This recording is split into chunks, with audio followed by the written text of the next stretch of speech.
அதிமுக பொதுச் செயலர் தேர்வை எதிர்த்து வழக்கு, இடைக்கால தடையை திரும்ப பெற்றது உயர்நீதிமன்றம். இதை பற்றின முழு விவரங்களையும் தெரிந்து கொள்ள வீடியோ முழுமையாக பாருங்கள். இது போன்ற அரசியல் சார்ந்த அனைத்து அப்டேட்களையும் தெரிந்து கொள்ள வீடியோ லைக் பண்ணிவிட்டு நம்ம சேனலை சப்ஸ்கிரைப் பண்ணி பக்கத்தில் இருக்க பெல் ஐகானை கிளிக் பண்ணி அதில் ஆளுங்கிற ஆப்ஷனை செட் பண்ணி வச்சுக்கோங்க.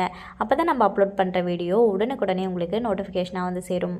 வாங்க வீடியோக்குள்ளே போகலாம். அதிமுக பொதுச் செயலாளராக எடப்பாடி பழனிசாமி தேர்வு செய்யப்பட்டதை எதிர்த்து உரிமையியல் நீதிமன்றத்தில் தொடரப்பட்ட வழக்கு விசாரணை இடைக்கால தடை விதித்த உத்தரவை சென்னை உயர்நீதிமன்றம் திரும்ப பெற்றது. திண்டுக்கல்லை சேர்ந்த சூரியமூர்த்தி என்பவர் சென்னை உரிமையியல் நீதிமன்றத்தில் தாக்கல் செய்த மனுவில் கடந்த 2022 ஜூலை 11ஆம் தேதி நடைபெற்ற பொதுக்குழுவில் அதிமுக பொதுச் செயலராக எடப்பாடி பழனிசாமி அறிவிக்கப்பட்டது செல்லாது என அறிவிக்க கோரி மனு தாக்கல் செய்தார்.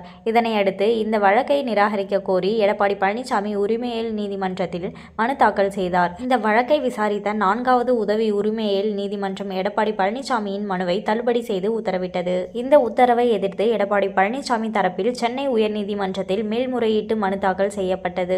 இந்த வழக்கை விசாரித்த உயர்நீதிமன்ற நீதிபதி பி. பாலாஜி உரிமையியல் நீதிமன்ற உத்தரவுக்கும் அங்கு நடைபெறும் விசாரணைக்கும் இடைக்கால தடை விதித்து செவ்வாய்க்கிழமை உத்தரவிட்டார். இந்த வழக்கு நீதிபதி பி. பாலாஜி முன் வியாழக்கிழமை மீண்டும் விசாரணைக்கு வந்தபோது எடப்பாடி பழனிசாமி தரப்பில் ஆஜரான மூத்த வழக்கறிஞர் விஜயநாராயணன் கடந்த சட்டப்பேரவை தேர்தலில் எடப்பாடி பழனிசாமிக்கு எதிராக சூரியமூர்த்தி போட்டியிட்டார். எனவே அவருக்கு வழக்கு தொடர உரிமை இல்லை என்று வாதிட்டார். அப்போது சூரியமூர்த்தி தரப்பில் ஆஜரான வழக்கறிஞர் எம். வேல்முருகன் உரிமையியல் நீதிமன்ற உத்தரவை எதிர்த்து எடப்பாடி பழனிசாமி வழக்கு தொடர்ந்ததால் தன்னுடைய தரப்பு வாதங்களை கேட்காமல் எந்த உத்தரவும் பிறப்பிக்க கூடாது என்று சூரியமூர்த்தி கேவியட் மனு தாக்கல் செய்துள்ளார். அது தொடர்பான ஆவணங்கள் எடப்பாடி பழனிசாமி தரப்பிடம் கடந்த ஆகஸ்ட் 7ஆம் தேதி கொடுக்கப்பட்டது. அதை பெற்றுக்கொண்டு கேவியட் மனு குறித்த விவரங்களை மறைத்து உயர்நீதிமன்றத்தில் தடை உத்தரவை பெற்றுள்ளார். உயர்நீதிமன்றத்தை தவறாக பயன்படுத்தி உள்ளார் என வாதிட்டார். இதை ஏற்றுக்கொண்ட நீதிபதி எடப்பாடி பழனிசாமிக்கு எதிராக சூரியமூர்த்தி தாக்கல் செய்த வழக்கு விசாரணைக்கு இடைக்கால தடை விதித்த உத்தரவை திரும்ப பெற்றார். மேலும் இந்த வழக்கின் விசாரணையை ஆகஸ்ட் 25ஆம் தேதிக்கு ஒத்திவைத்து உத்தரவிட்டார். இதை பற்றின உங்களுடைய கருத்தை கமெண்ட்ல சொல்லுங்க. இன்னும் 8 மாத காலங்கள்ல தேர்தல் வரப்போகுது. தமிழ்நாட்டை யாரு ஆள போறாங்க அப்படின்றத வெயிட் பண்ணி தான் பார்க்கணும். தற்போது ஆளும் கட்சியான திமுக பிரச்சாரம் செய்துட்டு வந்துட்டு இருக்காங்க. அந்த வகையில தாவேக கட்சியின் தலைவர் விஜய் அவர்கள் 2வது மாநாட்டை மதுரையில நடத்தியிருக்காரு.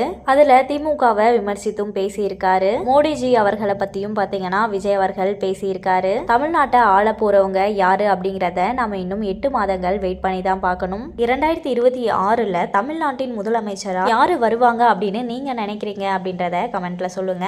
இது போன்ற அரசியல் சார்ந்த அனைத்து அப்டேட்களையும் தெரிந்து கொள்ள வீடியோ லைக் பண்ணிட்டு நம்ம சேனலை சப்ஸ்கிரைப் பண்ணி பக்கத்தில் இருக்க பெல் ஐகானை கிளிக் பண்ணி அதில் ஆளுங்கிற ஆப்ஷனை செட் பண்ணி வச்சுக்கோங்க. அப்பதான் நம்ம அப்லோட் பண்ற வீடியோ உடனுக்குடனே உங்களுக்கு நோட்டிஃபிகேஷனாக வந்து சேரும். அடுத்து ஒரு இன்ட்ரெஸ்டிங்கான வீடியோவில் பார்க்கலாம். நன்றி.